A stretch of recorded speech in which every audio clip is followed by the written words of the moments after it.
They might want to sneak in here real quick. I'll go ahead and go over what we're going to do here with the Lebanon Chamber of Commerce Candidates Forum. We have furnished the City Council candidates with 3 questions that I will ask them. We will go ahead and go from one side of the room to the other side of the room. So the candidates won't be answering the questions first all the time. We'll go back and forth. While they are answering the 3 questions that the Lebanon Chamber of Commerce Government Affairs Committee has come up with for them, you in the audience can write down questions and pass them to Shelley is back there waving her hand. Get the questions to her. Now we will screen these questions for appropriateness. We will screen them for duplication. And please be brief in your question, as brief as you can. Our screeners may paraphrase that question a little bit. And if you two want to move down here closer, that works for me also. Rick, Carol, or you can come all the way around, whatever you want to do. But anyway, so please answer your questions. We are going to end this at 8 o'clock, and so be prepared for that. The candidates, I think, are willing to stay around if you have that burning question that didn't get answered. We will try to get to all of your questions, but if we can, I think the candidates will stay around and answer your questions afterwards. But we will end at 8 o'clock. Our first question, and we'll start right here with you, Mr. Miller. What do you think are the 3 major issues facing Lebanon today, and what are your suggested solutions?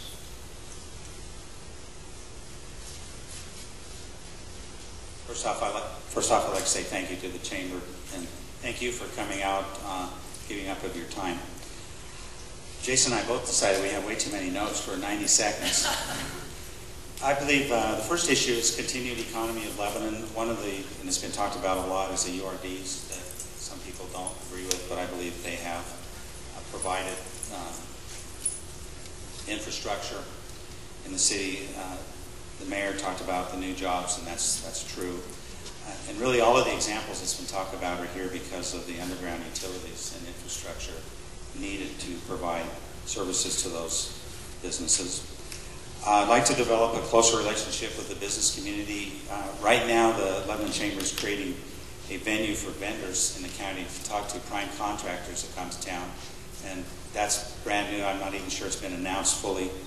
So now the city... Huh? Now it has. Now it has. The city, I think, should continue to be a partner in that effort. And then another one is to partner with the medical school to...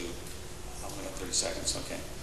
Partner with the medical school in whatever way we can. And then also, I'd like us to sit down with the Dela, who's the current police community services manager, if you will, and really talk to her to see how the city can go deeper into the lives of people in Lebanon. We have a high percentage of citizens at risk, and I think if we were better educated as a council, we would be better able to come to make real change in those people's lives.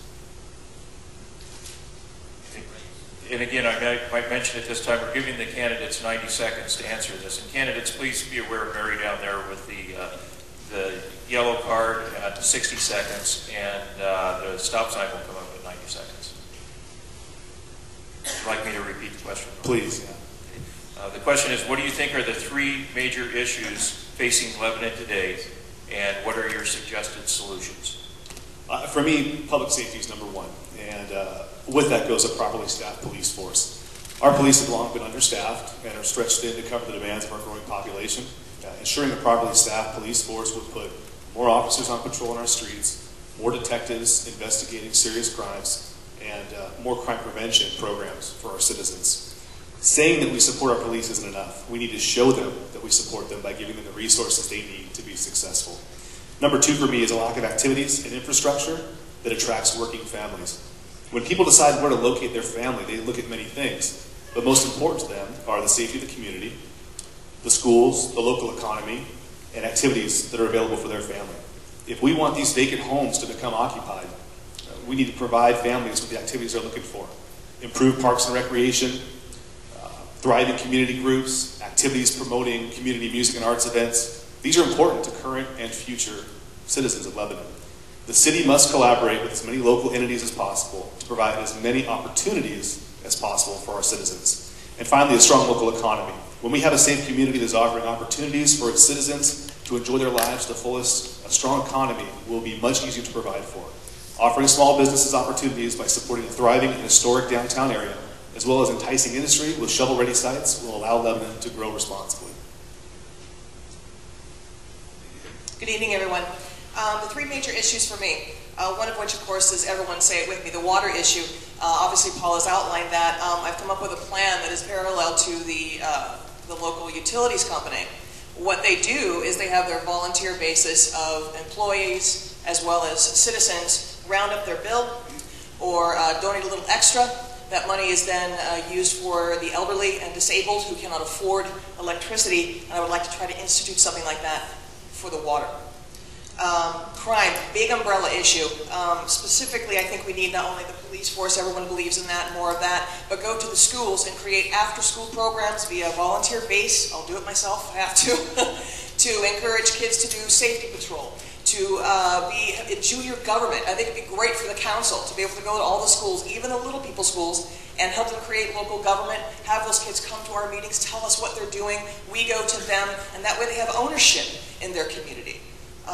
Lastly, just the negative relation right now with the city government and its citizenry. I hate to say that, but there's no transparency, there's no accessibility, a little bit more reactive than proactive. I want to be accessible to everybody. Since I would be a public servant, I would want to serve you. So via Twitter, Facebook, Gmail, once-a-month meetings and having coffee. I think that the council meeting should be simulcast on the net. I think the council members and the mayor should take turns writing updates, columns, and Express every week. Stop. Good evening. I'm Rebecca Grizzle, running with Dory in Ward 2. And I think that there are a lot of issues and a lot of opportunities in the next few years in Lebanon. So if I had to pick three, I've thought about that, and water's on the tongue of everybody in town right now. Water rates are very expensive, and I think both Paul and Ken kind of spoke a little bit articulately on where we're at with that. I'm not sure there are great solutions, but somebody brought to me the idea of having a citizen committee. You know, we have a parks committee that really focuses on parks and kind of creates a vision around parks and thinks creatively around that. We have the same thing in other departments. It'd be nice to have a citizen committee who really focused on water issues. Just an idea. And again, economic development in Lebanon, we've done really well, and I'm really proud of where we've come in Lebanon with our economics. Oh, that came fast. But just making sure that we keep our growth well thought out and controlled. And I think, excuse me, one of the biggest things I believe we have a problem with right now is really negative and litigious leadership within the council, and so I'm hoping we can get beyond that soon after elections.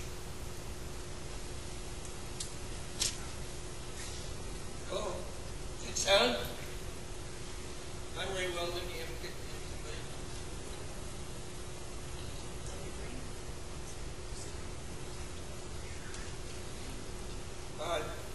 My first point out of these three is the increasing cost citizens have to pay for services to live in Lebanon, and the economics cause decreases in jobs and wages made it impossible for some to pay the increase while receiving smaller paychecks.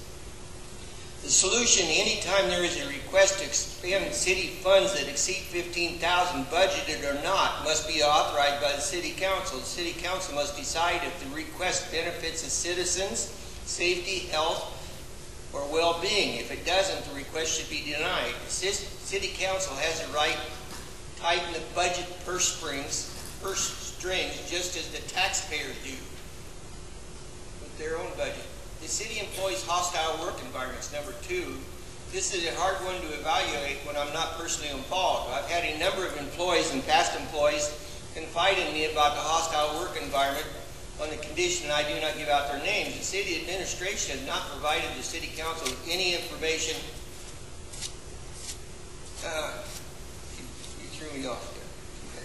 All the complaints I've heard say the environment has been the place for several years and always involves human resource officer. The solution I suggest is that they reassign the HR officer and improve on the city employees' working conditions. I wrote this before receiving the investigation summary from Starr. Her report showed that she was getting paid to show that there was no hostile work environment. She quoted, "My investigation did find evidence that city employees..."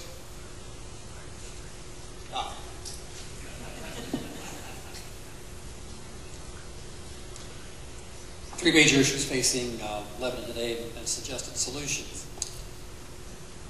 Population of the city of Lebanon is nominally, what, 15,000? I'd like you to look around this room for a moment. And what you see here right now is not 15,000 citizens. So I would say probably the single major issue facing Lebanon and probably most of our public policy bodies is public apathy. And most of you sitting here tonight are the choir I'm preaching to, I'm afraid, but most citizens don't care to get involved, find out what's going on, and I don't think that more citizen committees is going to solve that. I do think one of the things that needs to happen is better understanding of what the city does on the part of citizens and exactly what that means, primarily is financial. How many of you, let's see, show of hands, are aware that the city budget is 30-something million this year? How many of you are aware that the city budget this year is approximately 50 million, something? Both of you are correct. Which is it? It's both. And the difference, the reason that's a different number has to do with the counting law. It's not clear. It's difficult to understand what that means, and I'm not going to try to explain it tonight. But the citizens of Lebanon need, both at the city council level and at the public level, an understanding of what that budget means in practical, everyday terms. And to me, that is one of the fundamental issues that needs to be addressed in the very short term. You might as well hang on to the mic there. We're going to start with you on that. And we had this question from the audience, and I'll ask you real quick. It's when you address us on the next question, will you tell us what ward you are running for, please? Ray Weldon and I are both running for the city council seat that's open in Ward 1. Okay, and our second question is, how do you rate the city's economic development efforts in the last few years, and what areas will you improve? In a word, I think the city's economic development effort in recent years has been stellar. My question about economic development is simply this: is more better? To me, economic development, growth, more jobs, etc., are only better if the existing citizens end up paying less, costing less, improving their life because of the economic development. If we do a major economic development project, invite a new major industrial citizen to town, and do a lot of infrastructure development at some cost, and that cost requires everybody else to pay more than before, then to me that's not necessarily good. Economic development should spread the tax base, drop the per capita tax base. Most of the projects I think we've done in recent years have met that goal. I think that's the standard that we should look for. Not all comers, but those who are good for Lebanon. And so I think when we do economic development, that is the one question I would keep first and foremost in the view of the city council and also the public. Is this particular economic development good, and why?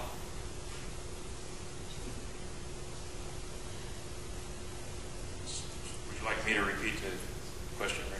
Well, I got the question. I'm Ray Weldon, Ward 1, and how do you rate the city's economic development effort in the last few years, and what areas would you improve? The city chamber always gives themselves a glowing assessment of the economic development efforts without actually seeing an objective analysis of the effectiveness of Lebanon's economic development efforts. I cannot rate it. For example, is there determination of city unemployment rate? If so, how does it compare with county, state, national rates? What proportion of the new jobs that are claimed to be created by the many shovel-ready projects reported in Lebanon are held by Lebanon residents? How many exactly are there of these jobs? How does that number compare with the demand for jobs? What are the salary levels of these jobs? How much taxpayer subsidy of the job creation was required on per job basis? Without the effort of continually determining these parameters, all claims of positive economic development are not known. What is the true cost of these jobs? It appears that the city's outreach to development may now be showing its real cost, as the example of the fire district's revenue dropped due to URD caused compression. Even the county commissioners had to ask Lebanon to control itself on the URD objections.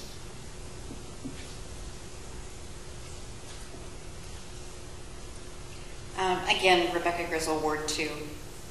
And I think we've done amazing things, and it's been a really, I mean, we all know globally it's been a really challenging economic time, and still during a time like that, you know, when Lowe's first announced that it was going to come to town, you could have conversations with people, and people were excited.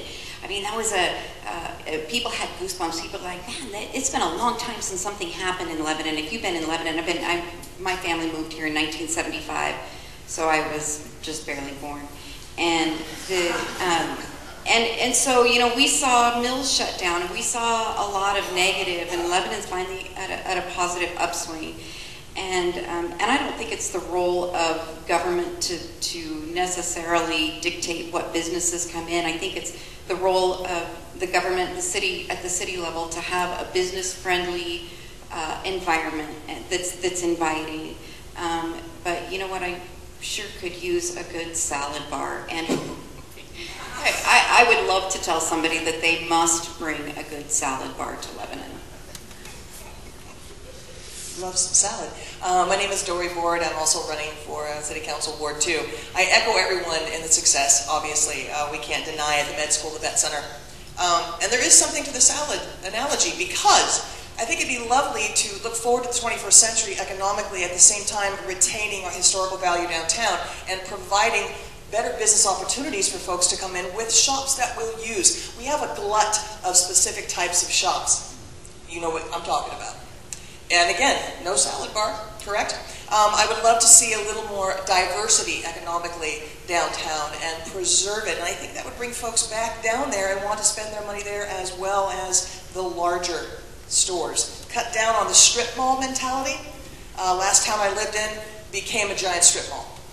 It had absolutely no charm whatsoever. And I really, really don't want to see that for Lebanon. Jason Boland, Ward 3. If I was giving a grade to our economic development over the past few years, I would have to give it a solid B. In light of the economic situation since 2008, Lebanon has kept its head above water, but staying afloat just isn't enough. There are a few areas that I would improve upon, but before you begin to make progress, you have to have two things in place. First is a goal, and second is a team that can work together to achieve that goal. I firmly believe that our city has some major internal personnel problems that should be addressed before any long-term planning is addressed. This recent investigation simply put a key into the lock. What we really need to do is kick the door wide open on this. First on my agenda would be a culture audit involving all city employees, from the city manager right down to the newest hire. It's impossible to fix a problem without knowing exactly what it is, and a culture audit would give clear answers to the city council on where the problems truly lie. Once that's cleared up, the city must draft up a long-term master plan that can be evaluated annually for progress or redirection. The master plan can be the measuring stick that lets the citizens know if their elected officials and city administration are truly getting their job done. In my opinion, these two projects will be money well spent for the future of Lebanon's stability.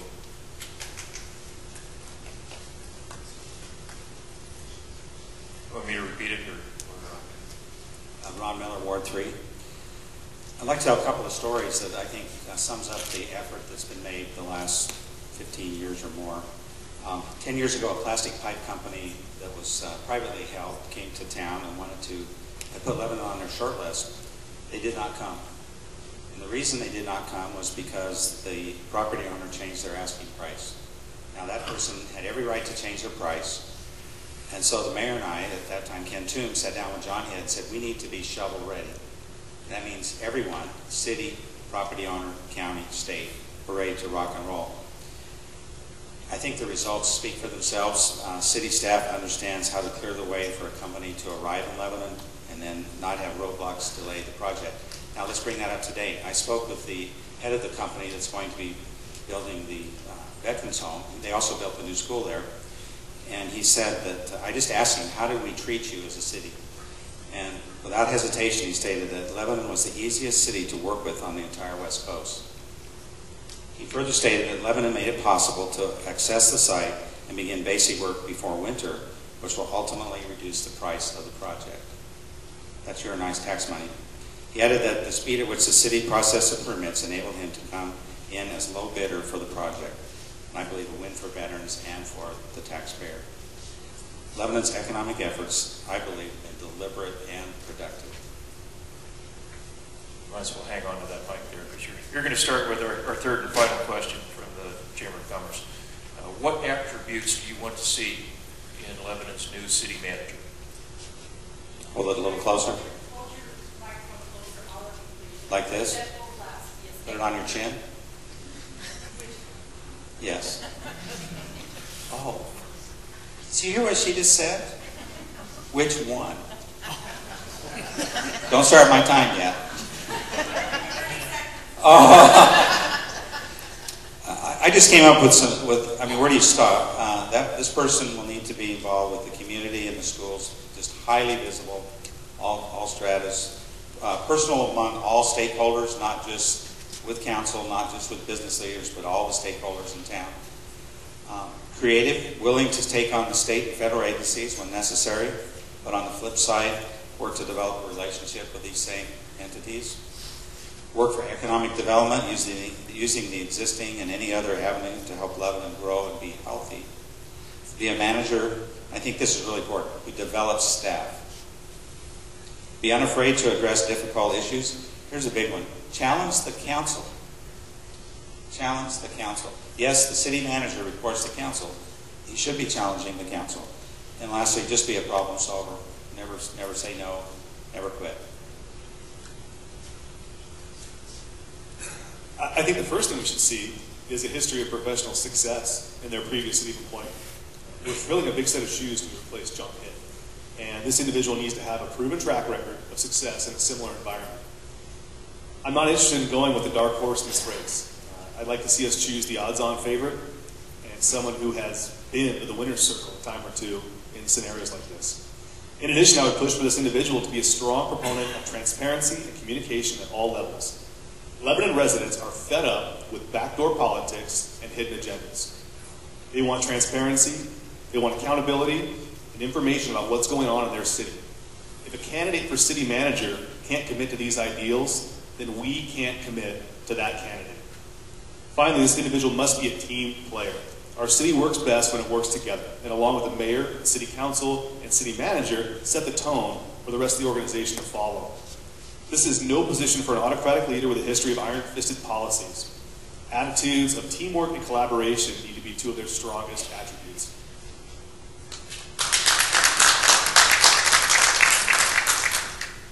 I swear we did not copy off each other. Flexibility, absolutely. I'm all about accessibility. Highly, highly experienced. I want to know the track record. I want to know why this person is leaving their current position. And quite frankly, I don't want anyone hired from within.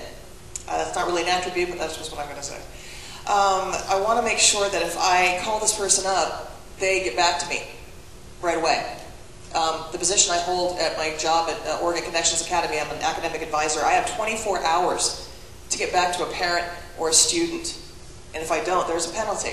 And I think it should be the same thing for government here. Also, I think it'd be lovely if the incoming manager maybe would take a pay cut from $112,000 a year, maybe reduce that a little bit, be on a probationary period, and earn that back with, some tangible goals that they achieve.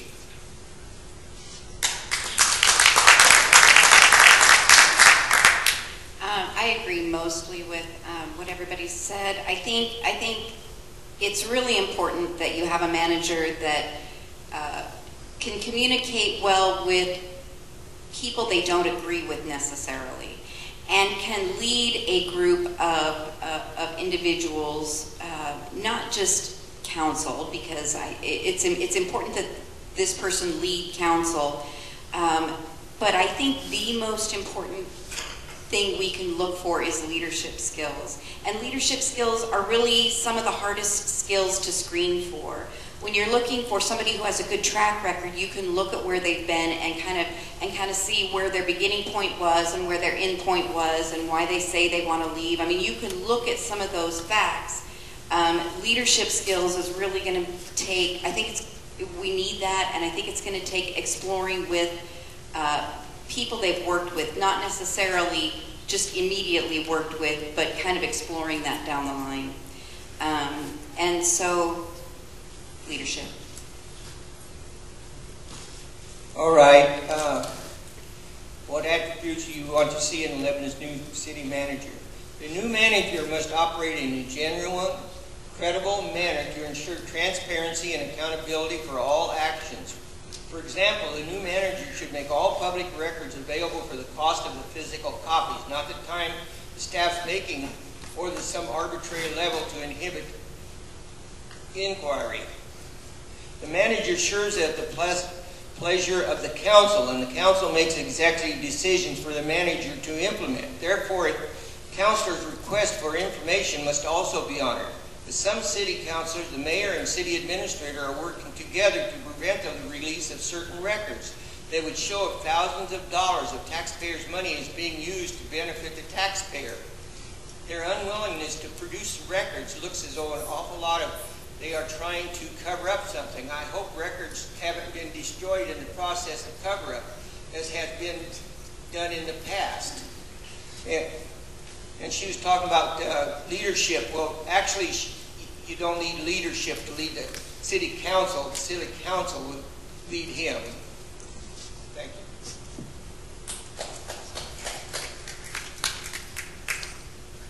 To toss out some words. My first word would be accountability. And I would say financial and statutory, meaning a person who follows the rules and sticks to the budget. The other two words would be leadership, which has been mentioned quite a bit already, and management. And leadership and management are things that are tossed around quite a bit in books and things. What's the difference between leaders and managers? And my favorite definition of this, or description of this, was given by Stephen Covey. He said, imagine a crew task to build a superhighway through a trackless jungle. The best manager is the individual who can organize and supply and inspire that crew to build more miles per day through the jungle than anybody else. That's a manager. The best leader is the individual who's ranging in the jungle ahead of the crew and climbs the tallest tree and says, hey, wrong jungle. The city manager needs to do both roles. The city council provides overall leadership to the city at large. The city manager must provide that leadership to the city staff in the accomplishment of the goals outlined by the city council. You might as well hang on to that mic. We're going to start with the questions from the audience. The first question is, can any of the excess money from the general funds be put into the new water system? I have no clue at this juncture. Without fully understanding the city budget, which I do not at this point, I can't answer the question. This is something that I've been asked a lot, and the whole thing is, like they say, we can't do anything about the cost of the water and sewer bills, but we can watch how the city spends money, and if we can cut down their wasteful spending, we'd have to pay less on sewer and water.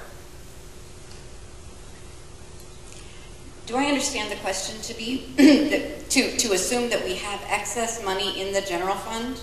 Excess was kind of inserted in as maybe an afterthought, but can any excess money from the general fund be put in the new water system?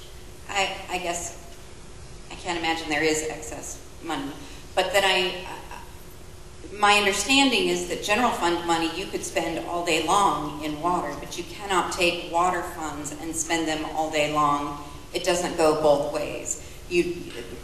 Money that is spent in the water system has to be from water. You could take, if we wanted to cut 5 police officers tomorrow, I believe, and I may be mistaken, that we could do that and reduce our water bill. I'm not advocating for that at all, but I believe that is the way it flows. Again, I don't know. The budget is that thick. I'm still trying to barrel my way through it. The only thing I can think of as far as taking stuff from the general fund, I don't know, but the only thing I can think of is a program like I mentioned, and that is voluntary donation from city workers from their water bill, from volunteers in the community for their water bill, and that could provide money to help some, but that's the only thing I can think of. I know nothing of the general fund. I'm along with you guys. I'm not an expert in the budget yet, but what I do know is that these water rates, the increases, have been brought on to get us to a point where we are actually a pay-for-service customer now as a water customer.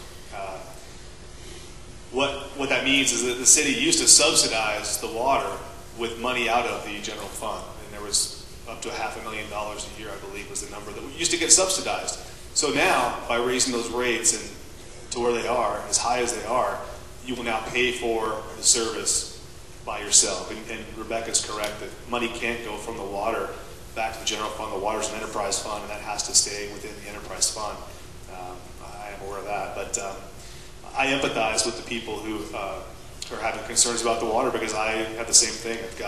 I've got 2 young girls, and it seems like our washing machine runs more than it stops, and our water bill is high, and it's difficult at times. So I empathize with you guys, and I would be willing to seek out any possible solution to this problem. But unfortunately, as Paul alluded to earlier, they are where they are at this point, and it's basically you can't unring the bell at this point. And it's disappointing to hear that.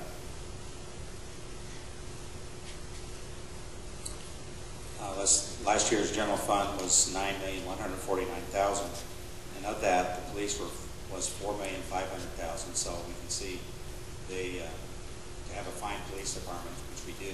By the way, we are getting set to hire some new lieutenants, so staff is being increased, which is very good. Of that $9 million, 82% of the general fund budget pays for salaries and benefits. So when you look at the general fund budget, you really, if you don't reduce personnel anywhere, you're still going to pay them, still going to provide benefits. You're really only talking 18% that you can have discretion with. And please come to the budget meetings, because this is the exact discussion we have during budget meetings. Council and the budget committee sit and talk about what can be moved around, what are we going to spend here and not spend there. I remember times gone by we decided, do we have cops on the street, or do we have more hours at the library? And I said, at 3 o'clock in the morning, if somebody's beating my door down, I'm going to call the police. I'm not going to call the librarian. And it wasn't a criticism of them, it's just the fact. So it's a balance and a dance that you do. We'll hang on to that. You're up again next. It takes a little while to get used to it. You will by the time it's over. What is your opinion about, or the transparency or lack thereof of the city council? I have to say I'm a little mystified by that. The decisions that are made and the public hearings that are held sometimes are well attended, sometimes are not. And then we've had people come to the next meeting and say they disagreed with the decision made at last council meeting, and we said, well, where were you? And for whatever reason they didn't come. I think that sometimes people don't like the answer they get, so they say it's not transparent. I haven't, both as a citizen and as a counselor, I don't feel like I've been stonewalled in any way.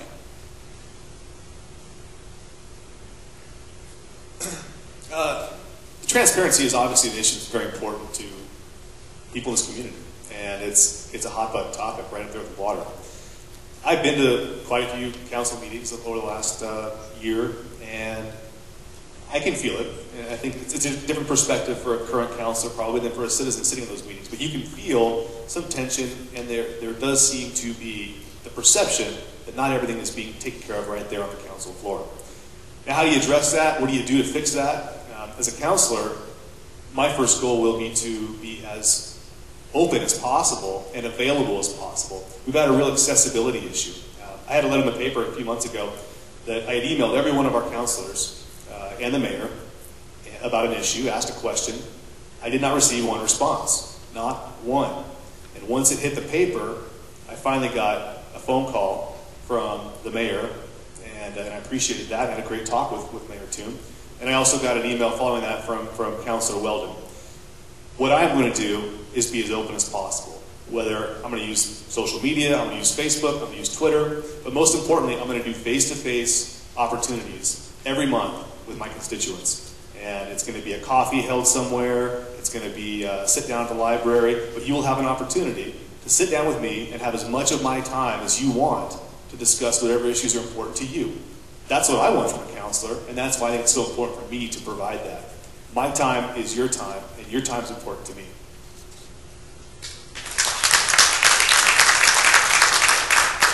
Jason steals my lines.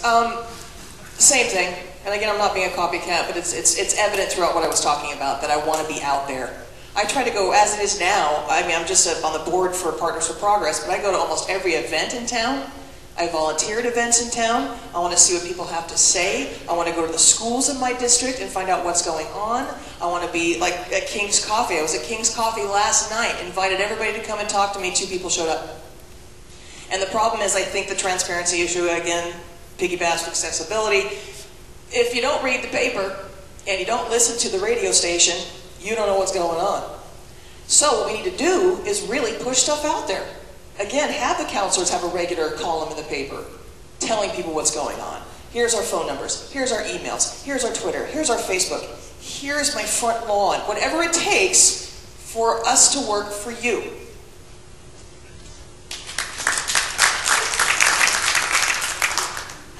You know, when I was on council before, I was on city council 3.5 years ago, and I kept a log of every phone call, excuse me, every phone call, every email that somebody called me or what their issue was and what my resolution was. I had a log. I think it's the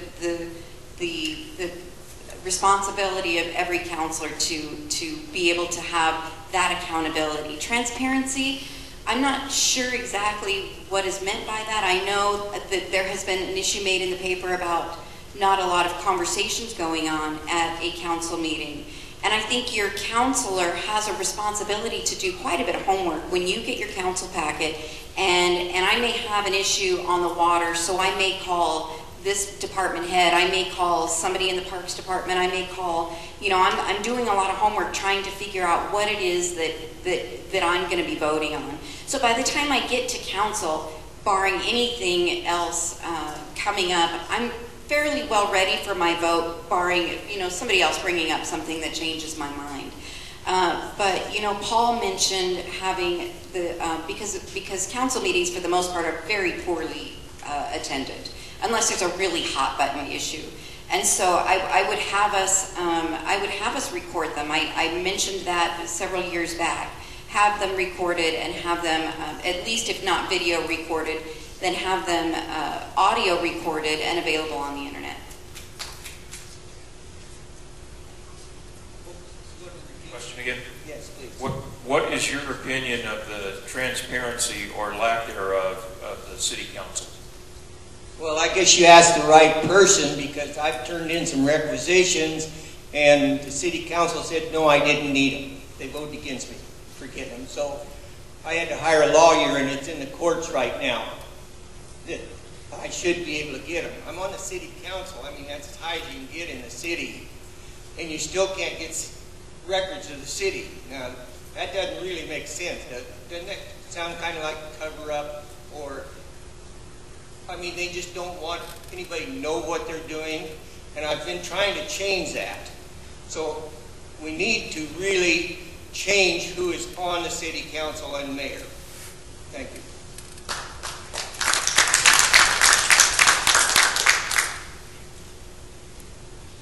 I've been on your planning commission for about 15 years, and during that time, there have been a number of cases, in fact, many cases, where citizens have asked us to make decisions based on a popular representational type of a vote and opinion, failing to understand that the planning commission's purpose is not to make decisions of that nature, simply to determine whether the rules are being followed.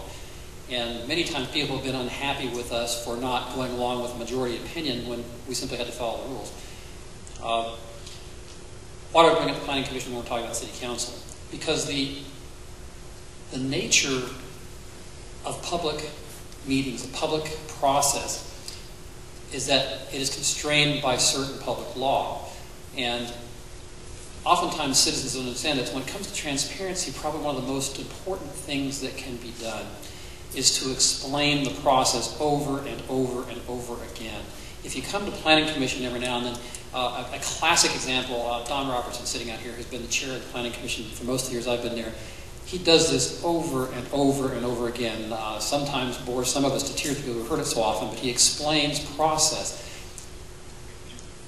If the city council would adopt some of the same practices Mr. Robertson has followed at the planning commission, I think we'd find the explanation of process to be very meaningful to folks so they would understand why certain things can be said and certain things cannot be said. Sometimes that is confusing to folks who don't deal with this on a day-to-day basis, but generally I think the city's transparency record is excellent. Granted, there might be some questionable exceptions, but as a general rule, I don't think there's a transparency problem. You're up again.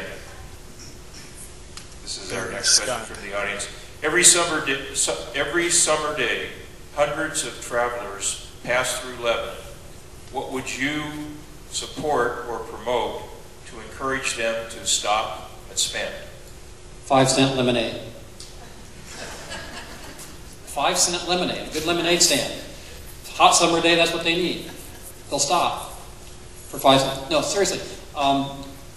On a hot summer day, where are people going? I don't know how you get people to stop through Lebanon, because people are traveling through Lebanon. Right now, they're headed across the mountains, they're headed to the lake, or they're not going through Lebanon. If you want to stop people in Lebanon, you have to make Lebanon a destination in some fashion. And there's probably an entire conversation about how that can happen. I think, we do certain events in town already. The Strawberry Festival is a good example of an event that draws a lot of people to Lebanon. Regionally, some of the music festivals, any number of things like this to make our town a destination. But to stop people traveling through, they're not coming to Lebanon when they're traveling through. Ray Weldon. Well, I think the first thing I would do is, the city owns a service station down there on Park Street. To take and turn that into a tourist information booth and place where motorhomes could even pull in there and park and get information. There's a park right there beside it. They could give out free coffee. And also downtown, they need a theme or something. And a good one they've started is that ice cream shop. Got the 50s. Some towns had Scandinavian, Western, whatever. They could put a 50s theme all the way in town, and that would get people to stop too. Thank you. Rebecca Grizzle. I'm not. Again, I've said it before. I think it's the role of council and government to set policies and procedures and that allow businesses to come to town. I don't think it's for us to dictate. I think what the city needs to do is partner with Partners for Progress and the Lebanon Chamber of Commerce and other groups whose specialty it is to focus on that. And they have a lot of meetings on those kinds of things. The Arts Guild, the Lebanon Community Foundation that's really working on developing Cheetah Lake. I think every step of the way the city needs to be behind those kinds of organizations that help bring that help focus on that. It's not necessarily the council to say we think downtown should be 50s, because personally I do not, but it is for the council to support if a group said, you know what, we've polled everybody and we've done this research, and here's what we think we could do if we did 50s downtown, and then the council to say, we support that, it looks good, here's how we're going to partner. I would absolutely adore it if we had a real historical district and bring back the historical society that apparently disappeared before I moved here. We don't have a museum. We need that. Scroggins Mill is working on that. I would love it for people to come downtown and go back in time to some extent. Where I lived in Chula Vista, California many, many years ago, downtown was going down. So they decided, okay, we're going to latch on to when we were created. And they reconstructed through grants, lovely Victorian light posts, paved walkways, and it gave you a sense of home, it gave you a sense of history. And I think that'd be really lovely, and I do think people would stop. If I see something quaint or of historical value, I will stop, no matter where I go.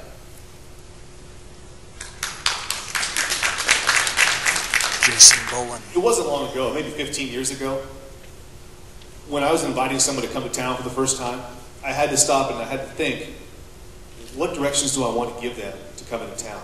Because I want them to have a great impression, a great first impression of Lebanon. And to be quite honest, at that time, there weren't a lot of good first impressions. Well, if you come in this way, you have to drive them past these closed up, shuttered up places. Well, if you drive them in this way, you have to take them back past these dilapidated buildings. And it was a little sad. That's changing.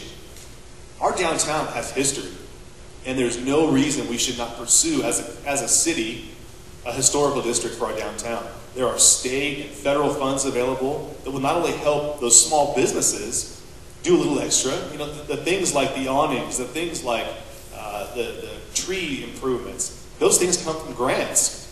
And if we can continue to push for things like that and take that federal money that's there, why not?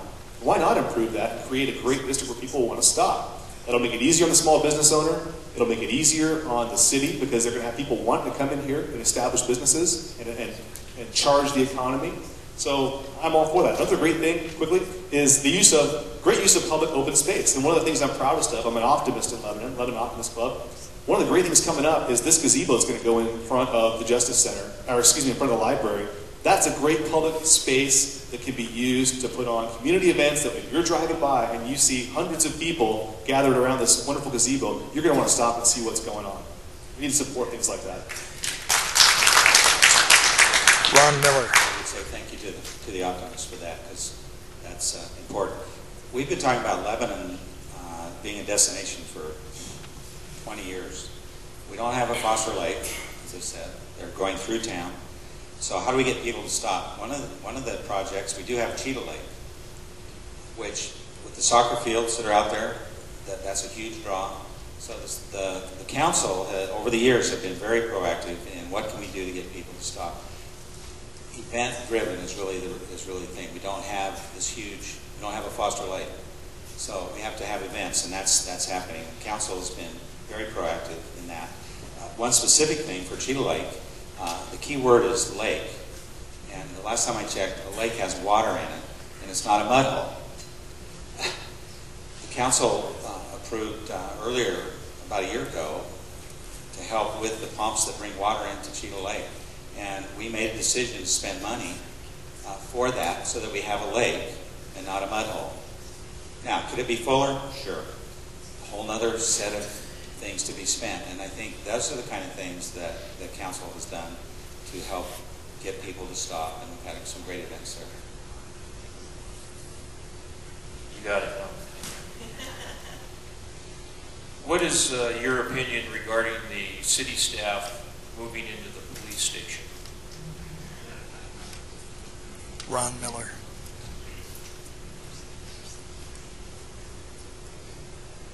Which part of it? Because there was more, I guess I'd like a clarification. There was more going on there. Partly what happened is when the community development office was closed, and it was the old store downtown, that saves about $50,000 a year in rent. And so there needed to be space made for someone, for those people in City Hall. We actually have made gains by those people coming to City Hall, because you can catch in the community development office the right people that you need to talk to finish your business. The decision was made to move the HR and several others. As we have discovered through talking with the new chief, there were changes made by the previous chief that, quite frankly, weren't thought through, and those have been changed back. And so I think what it came down to is that the people in the Justice Center, the ones that were moved, it wasn't thought out why they were moved and what was the perfect reason. So I don't see that in the latest study. Is that I have 30 seconds, that in the study, I know the study has been denigrated tonight, that it was an independent person, and there is not a hostile environment. Is everyone happy? I dare anyone in the audience to make everyone happy. It's just not going to happen. Jason Bowen. I'm adamantly opposed to having non-police staff in that building. Let me tell you why. When that building was constructed, it was about 90% complete, and I worked in the fire department, in case you haven't figured that out. That was about 90% complete, and my shift went down there for a tour of the structure. As we're walking around, Chief Healy was giving us the tour, and he's showing us all these wonderful things about this building. And I looked at him and I said, Mike, you guys did a fantastic job planning for this. That's a 40-year building. It's going to be there. It's supposed to take 40 years of growth. I said, good for you guys. This is awesome. And he said, well, you know, we've got two non-police things here. We've got dispatch, dispatch center, which is kind of police related. But then we've got the IT department there. Wonderful. What has happened now is a complete disrespect to the police department and to the Justice Center as well. I think poor planning doesn't necessitate messing up another person's yard, for instance.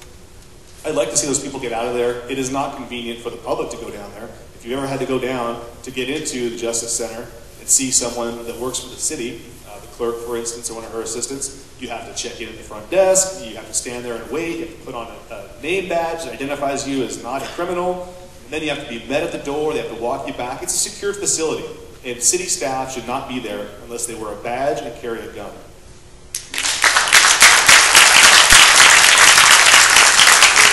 Board.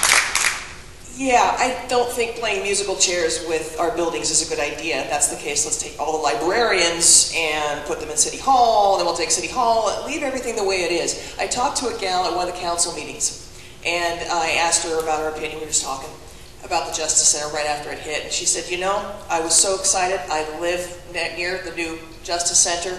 Our neighborhood had been broken into 7 times by the same gentleman. What happens is they had to take him to Albany, and then they just release him. He works his way back. She was so excited to see that this is going to be a secure facility with a jail, and then in comes the city employees, and she felt a bit betrayed, because that's why she didn't vote for that. I believe she voted to have a Justice Center be a Justice Center, and I have a tendency to agree with her.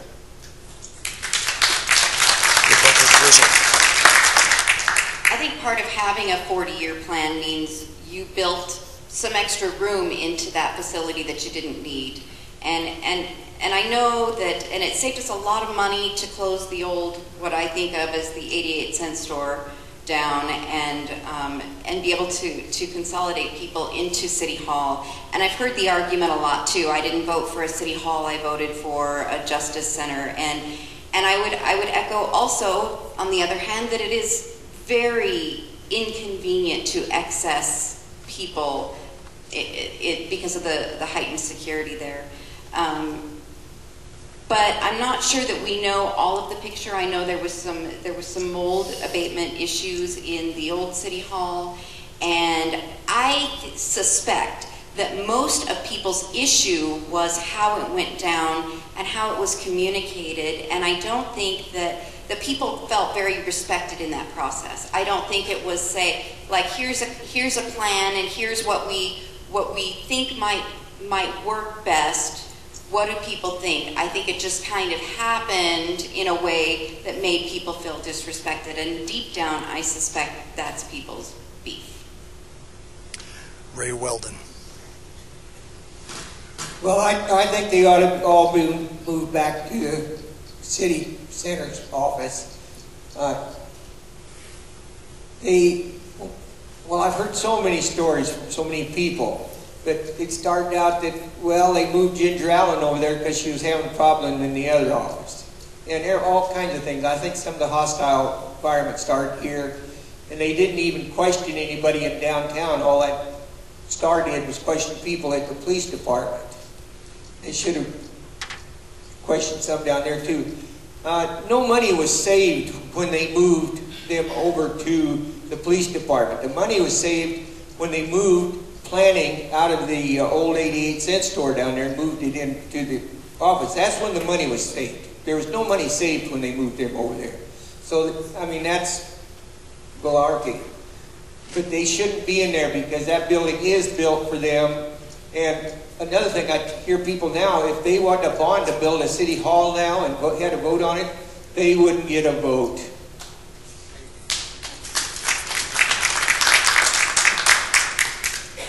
Barry This Scott. is clearly a difficult question, but I would ask if you've ever had an employee or employees you know from brutal experience that employees don't always make the wisest choices. But when you have a very good employee who makes a less than wise decision, you have to decide if you're going to fire the employee or not. And if they're a very good employee, you work with them on what might be a bad decision, but you don't fire them. In my opinion, the city council is an employer that hires a city staff to do a certain job, in this case run the city. And that means, running the city means using city resources to accomplish their objectives. Whether or not the decision to move city employees to the Justice Center was a wise decision or not, to me is not the primary issue. The primary issue is what is city council's role if that was a bad decision. And the city council's role is to talk to the city manager and say, do you think that was a wise decision? We have some questions about it perhaps. The decision belongs to the city manager. And the city council needs to either let that manager make operational decisions or not. If they really don't think the manager is making the kinds of decisions on the broad scale that they need him to make, then they need to replace that manager. If that manager is doing a good job, they need to live with particular decisions they may not like. And so like I say, it's a difficult question. I mean, clearly there are some reasons to think the decision was unwise. City management is well within its rights to make the decision. And as a city councilor, I would have to say, is that city management generally doing a very good job, or is this an outlier? In this particular case, I would call it, if anything, an outlier, and I think city management has generally done a good job. Hang on to that, Mike. We have a lot of good questions here. We're probably not going to have an opportunity to get through all of them because I want to give all of the candidates an opportunity to wrap up. But I am going to kind of stay on the city staffing. I have two questions here. One is asking why there is no public works director, and one is asking why a city the size of Lebanon has an assistant city manager. I'm going to combine those two and ask the candidates what they think about the staffing levels of the city and if they see any opportunities there in those levels. Well, you put me back in the same spot you did before. As a new or applying member for city council, Barry Scott. I have not delved into the particulars of the city budget, the requirements for the city budget, enough to have a strong position on that kind of a question. So I just really be remiss to take a stab at it. I don't know if the city staffing levels are adequate or not until I have a real opportunity to decide what's really required in my own mind. Ray Weldon. From what I've heard from people downtown that come and talk to me or call me up, employees and stuff, it doesn't seem like they need that assistant city manager. And she's not doing a very good job as an HR person at all, or there wouldn't be this turmoil in the city. So I'm not sure that they need her at all. And the planning supervisor, I think there's somebody ahead of every department down there. Is that what you said, planning supervisor? Public Works Supervisor. Or public the lack works. of a Public Works For Supervisor public works, okay. in a city. Why do we need a city manager? I thought they had one. I thought every department had a manager. If not, I didn't know about it. Why do we have a city manager, yet we do not have a Public Works manager? The first question is, no Public Works director, this is an important job, infrastructure is important, so on and so forth. And the next question is, what does a town the size of Lebanon, why does a town the size of Lebanon need an assistant city manager? So I'm just asking, how do you look at the staffing levels? Are there opportunities to combine jobs? Is there a staffing lacking there? I'm trying to combine two questions here in the interest of time. I think if they have the budget, they're all right. But if the budget goes down, I mean, I know if there's less money coming in, they've got to curtail jobs. I mean, that's all there is to it. But they are spending money outside. They borrow money, give it away, and then we have to pay it. So I'm not real sure. Some of them books, I'm going over some of the books right now, trying to figure out what's going on, because they won't give out a lot of information. Rebecca Grizzle. I think it would be interesting to do a comparison with cities our size to find out if it's appropriate for a city the size of Lebanon to have an assistant manager and an assistant to the assistant. I don't know that that's appropriate. I think we need somebody, I think your council needs somebody independent to tell you that, and I think we need some independent information to come to that conclusion.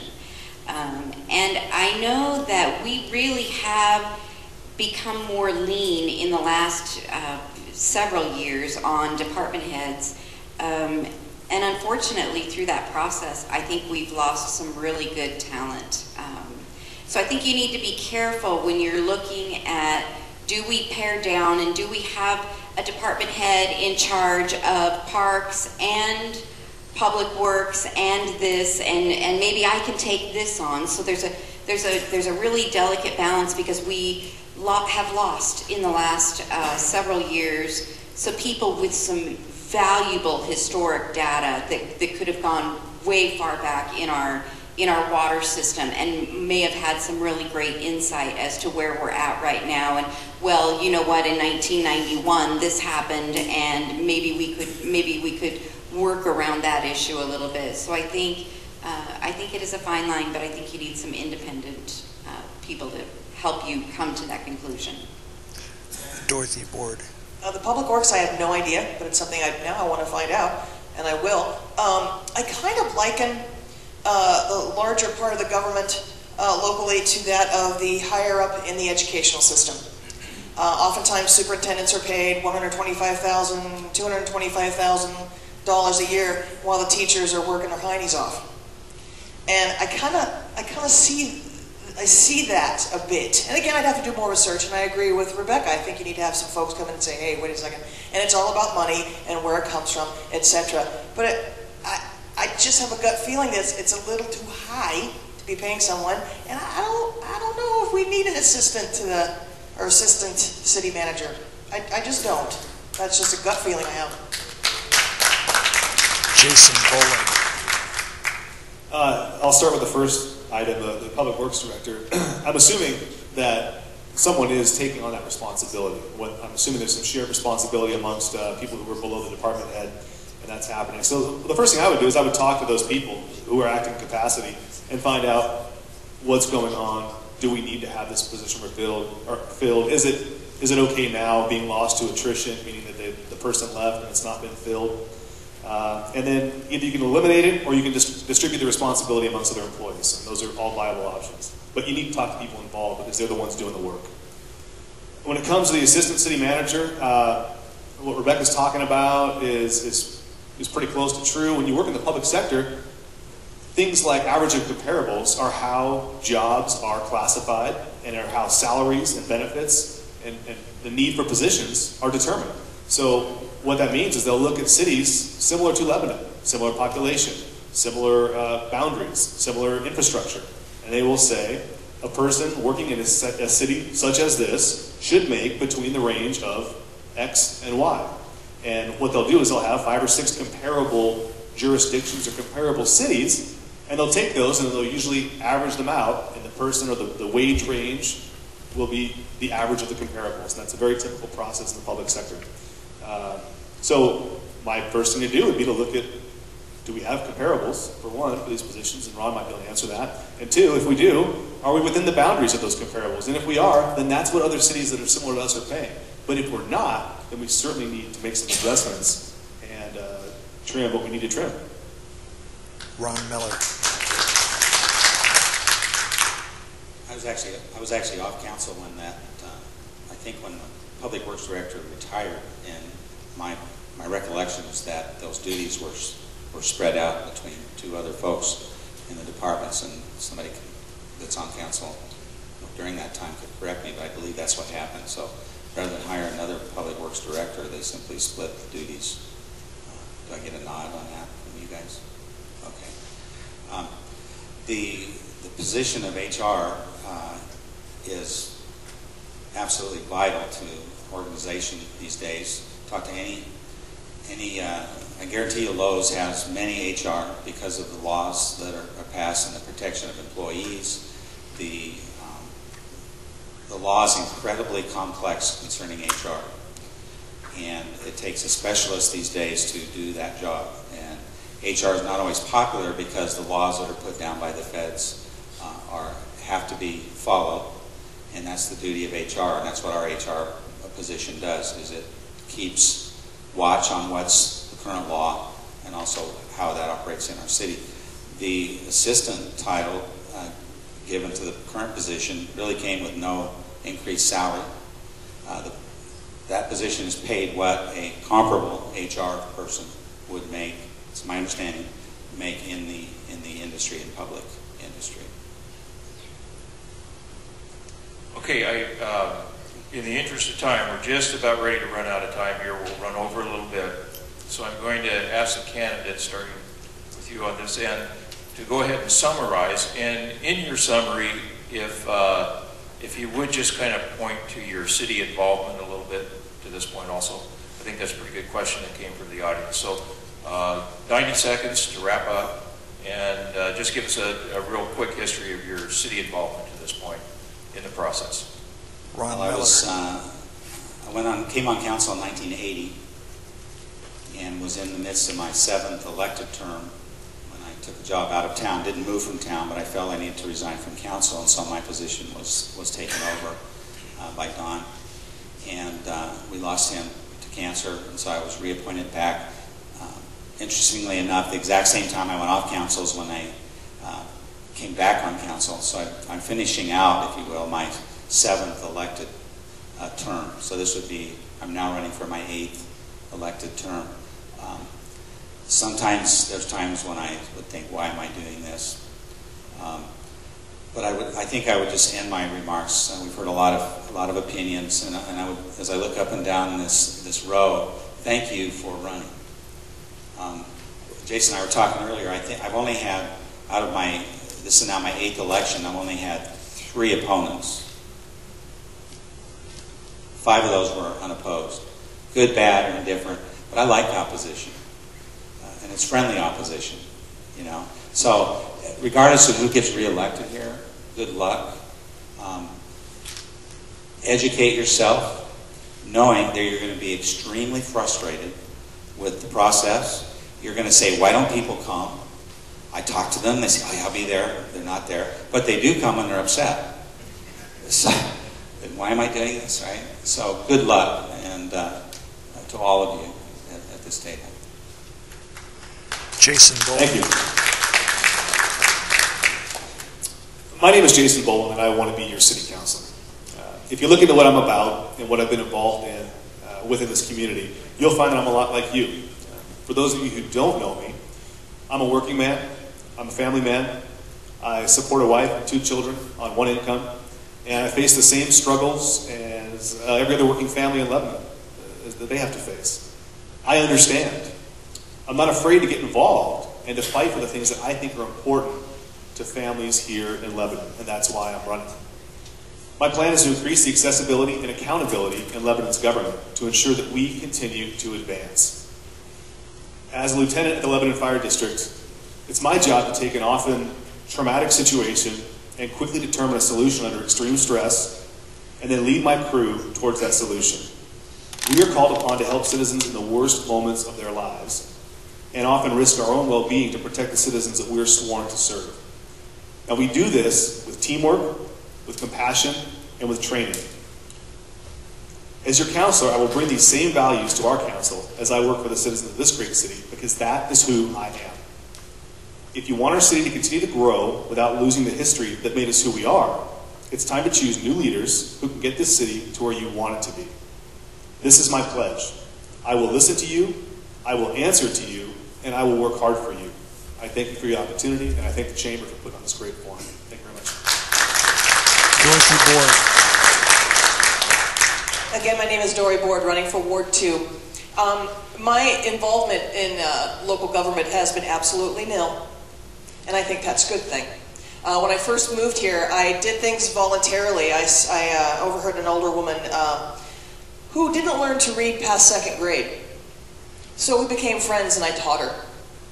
And then I went, hey, this is kind of cool. I could get into this because I really like Lebanon, so I want to start doing some more stuff. So I started volunteering for Partners for Progress, and then I was asked to be on the board for Partners for Progress. Subsequently, I'm co-chair of the Farmers Market, co-chair of the concert series, co-MC of the concert series. Sorry about that. Volunteered to be MC at a National Night Out, working on holidays in the park currently. I like doing, and I have a tendency to do, this is going to sound horrible, well. At least my mom thinks so. Just recently, I was very tired of the graffiti on the walls, so I bought a can of paint and I painted over it. Period. That example right there is what I will bring to this council and to that ward. Thank you. Rebecca Grizzle. Again, Rebecca Grizzle for City Council Ward 2. And you may not want to hear this, but being on City Council is not my ultimate dream. I feel it is more of an obligation. Lebanon is my hometown. I grew up here. I grew up with a thriving downtown that was fun and had sidewalk sales that we loved to go downtown. I lived for Lebanon. I graduated as a Proud Warrior in 1987 and have been very involved in all facets of the city in my adult life.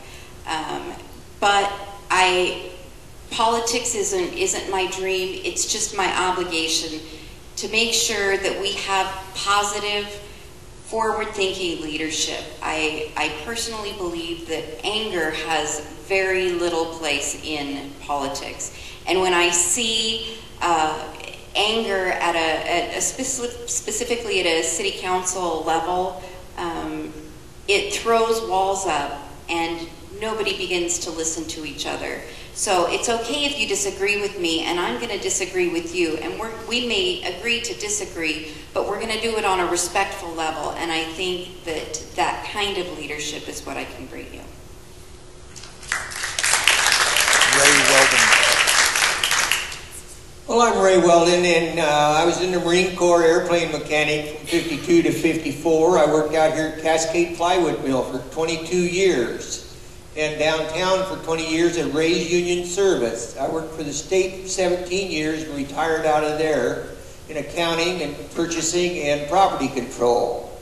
Right now I'm doing PowerPoint presentation that I show at the High School of Lebanon area government, covering not just city, but county, the school district, and all state governments, and shows how the kids can grow up and use the governments, different governments here and in the area besides the city council, and why they should vote. And they are learning and get really interested in that. I am also the president of the 501c3 that owns Scroggins Mill, and we're operating on that right now, trying to get a warehouse there going and a park and a learning center. and I appreciate you for showing up. Thank you. Bye. Barry Scott. I just met Ray Weldon, my opponent tonight, for the first time personally. I don't know Ray very well, but I've observed his public record, and I've heard a lot of comments about Ray around town. And here's some things that I've come to learn about Ray that I believe to be true. Ray is committed as a citizen of Lebanon. He's intelligent, he's independent, he's courageous. He says what he thinks. And based on some of these things, Ray is the kind of citizen that this town needs more of. I've come to have a great deal of respect for him and actually admiration for what he stands for. Ray and I are different. I hope the citizens of Ward 1 vote for me. That's why I'm running. Ray and I both get out of bed in the morning, I'm guessing, believing we're right. I've been accused of thinking that I'm always right. Have any of you ever gotten out of bed thinking you're going to be wrong today? I haven't. The question is not are we always right, but what's the possibility that we might be wrong? And what you'll get from me as your city councilor is you're going to get someone who knows from history that occasionally I am wrong, and that even if I feel very passionately about some particular subject, if I cannot sell that idea to 5 other councilors and a mayor, then possibly I'm the one that needs to learn something. And so in that eventuality, while I will say what I think and I may vote opposite from the rest of the group, I'm going to step back and say, do I have the possibility that everybody else is right and I don't see it right? That's what you're going to get from me.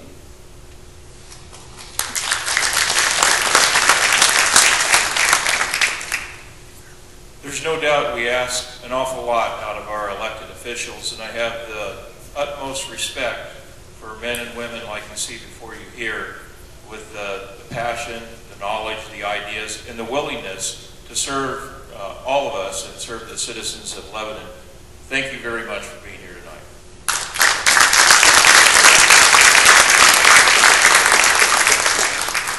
And judging by the questions that we got, and I'm sorry that we weren't able to get to all of them in the interest of time, but we've asked the candidates to stay a little late if you have that burning question and you can capture them for a minute or two.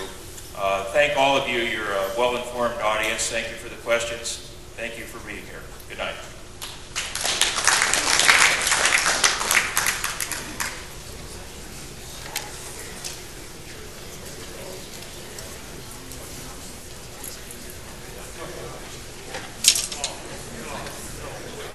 Test 1, 2, 3. 1, 2, 3, 4, 5.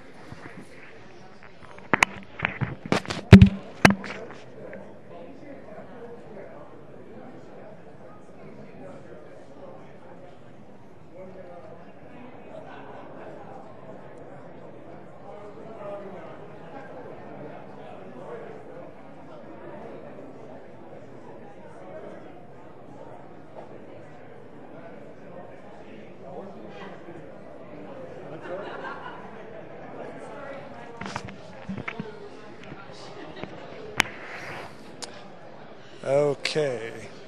Sir, can I have your name? Wayne Reeskamp, Wayne, you've City heard, Councilor, Ward 1. you heard from the city council candidates tonight. What's your takeaway?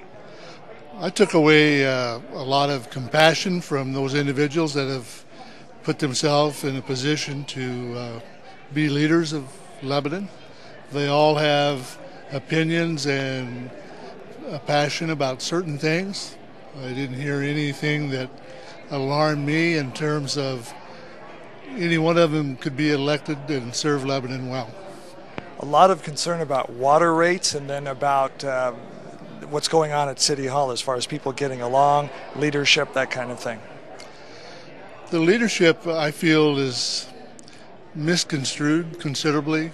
We've had a lot of success over many years now. Change is always a healthy thing. John Head has been a great city manager, stepping aside, bringing in new ideas, new thought processes is a healthy thing for the city of Lebanon and its citizens. The transparency thing I have some difficulty with understanding because we adhere to all the public meeting laws that we have to. There's always comments about behind door meetings and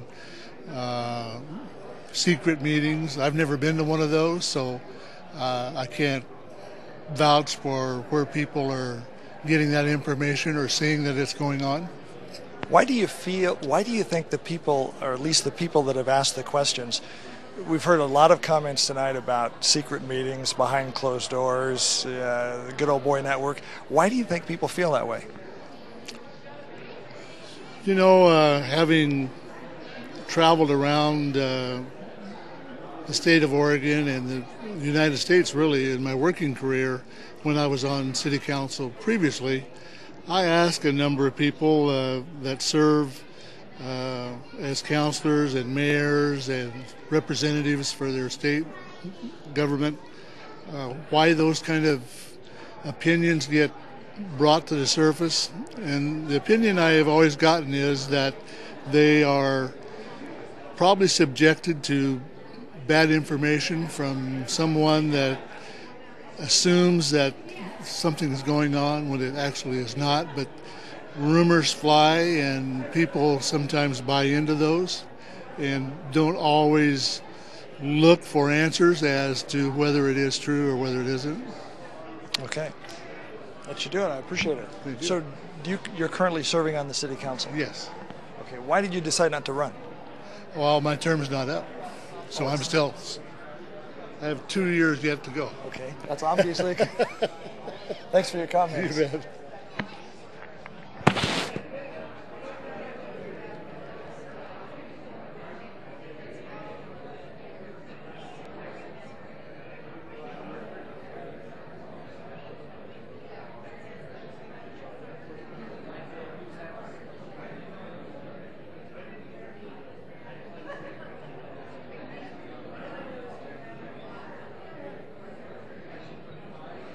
We actually shoot video for our website, so okay. Go ahead and step over this way just a little bit. There we go. Sir, could I have your name? I'm Dan Thackerberry. Dan, we heard from 6 candidates for city council tonight, 2 candidates for mayor. What did you take away from this meeting tonight, this candidates forum? Well, I missed the mayor part of it. I came in a little late, so I saw the city council candidates. Very good questions. They put some of them on the spot.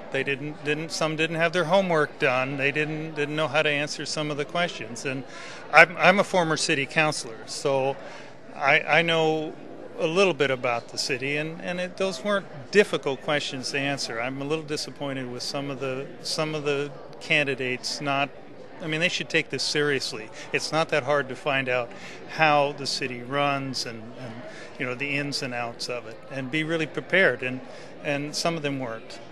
A lot of questions about water rates, a lot of concern about the high cost of water in Lebanon, also a number of inferences to leadership at City Hall and people getting along at City Hall. What are your comments in regards to those 2 areas? A real difference there in that many of the incumbents didn't seem to see that there was a problem. The challengers say yes, there is a problem down in City Hall and with city government. So the voters clearly have a choice they can make. I mean, there was some real differences between the candidates. So, in other words, people from the outside looking in think there's a problem. People that are inside working with it don't seem to think there's a problem. That's the impression I got this evening. Yes. So. What about water rates?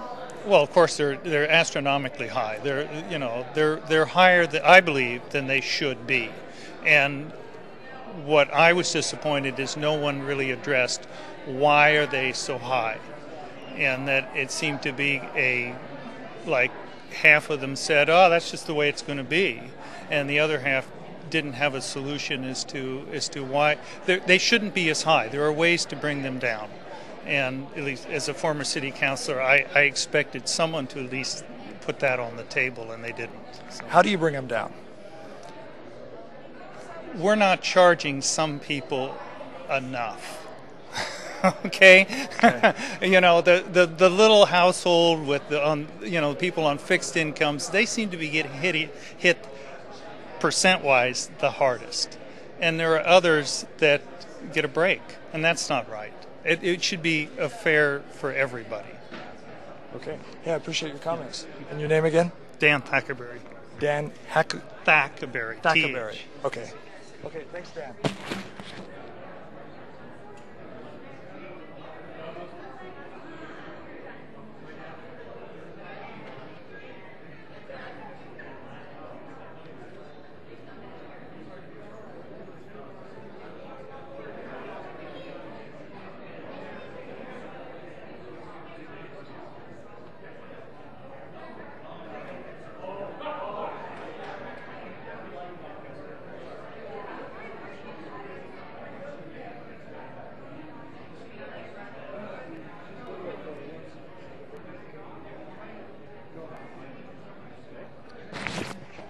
Stand right here. Let me take the whistle off. And your hat if you could, because it shadows your face a lot. There, thank you. Sorry, just Okay. out of football practice. Oh, okay. What's your name, sir? My name is Wyatt King. Wyatt, you heard from 6 candidates for city council, 2 candidates for mayor. What's your takeaway from tonight's candidates forum? Well, first, I wish I would have saw more people here. You know, I'm loving that the chamber and really all the candidates are working so hard to get this information out to the public. But you know, when you have 50 people maybe here, you really just can't get the community involvement that you're looking for. We counted 63. 63? Okay, so a little bit better than 50, but still. You know, one of the candidates said there's 15,000 people here. That's not even 10%. You know, you got to get more than that if you really want to have the community power that people are saying that they want. Other than that, I was really pleased to see that we didn't have any people dodging questions. You know, candidates didn't, try and sidetrack into other things. Looking forward to seeing what happens in November, but I love the fact that we have a bunch of candidates that are all being very open with what their ideas are and what they plan to do, and it's great to see. Were you satisfied with the answers? Well, I mean, there's a couple of things that I wish I would have heard them discuss, but that's really more me being nitpicky than it was them trying to avoid any answers. I think that all of them answered the questions to the best of their ability in 90 seconds without having time to prepare, and I learned a little bit. What would you like to see more discussion on? Well, just basically how the money is being used specifically. I know that some of the positions in the city government receive very, very good compensation, higher than they would receive in the private sector with their qualifications. Something like that definitely needs to be discussed more.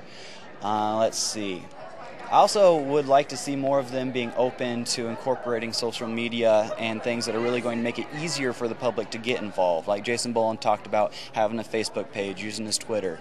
And, that's something that the city council should have. There should be a city council Facebook page and a Twitter, and they should just be doing as much as they can to make it as easy as possible for Lebanon's people to get involved. Okay. Anything else you want to add? Go Warriors. Go Warriors. Okay. I appreciate it. Thank you. Thanks. What's your name? Dave Adams, Are KGAL you the Radio. one that called me? Do you call me after city council meetings? No, that's Mark Workover. Okay, there's somebody who usually calls me after city council meetings wanting to know what happened. That's Mark Workoven. I'm Okay. the talk show host with Valley Talk. Oh. So Mark calls you. I'm the other guy. Okay, I was wondering. I thought, well, maybe this is the guy. I don't think I've ever met him. So you are Ray Weldon. Ray Wellman. Okay. Yeah, they used to be out there at the radio station. There was a Weldon something, and then Ray's. And then they'd say, well, they told me I was infringing on him. My name is Ray Weldon. Okay. It covered both of them, see. Okay. So what do you think about the forum? Well, I participated in it. I mean, you mean how it was run, or? Just overall, the questions that were Well, asked and so on and so this is Chamber of Commerce put it forth. I on. understand. So it's all economic development. Okay. That's why they did it. And that was their question they asked everybody 2 or 3 times. There's economic development. Yeah. I mean, when they sent me the questions, I thought, oh, this come from the chamber. You could tell it right off, because the city, that is costing us a fortune. Economic development. All the URDs. Urban renewal districts. Yeah. They just went and increased the one value by $8 million. And then I'm the only one that complained. Other people finally caught on to it too. They gave Lynn Benton 1.4 million, and now your taxpayers have to pay it back when they got higher water bills. Now, does that make sense? No. So, I got to just. Whoa, whoa.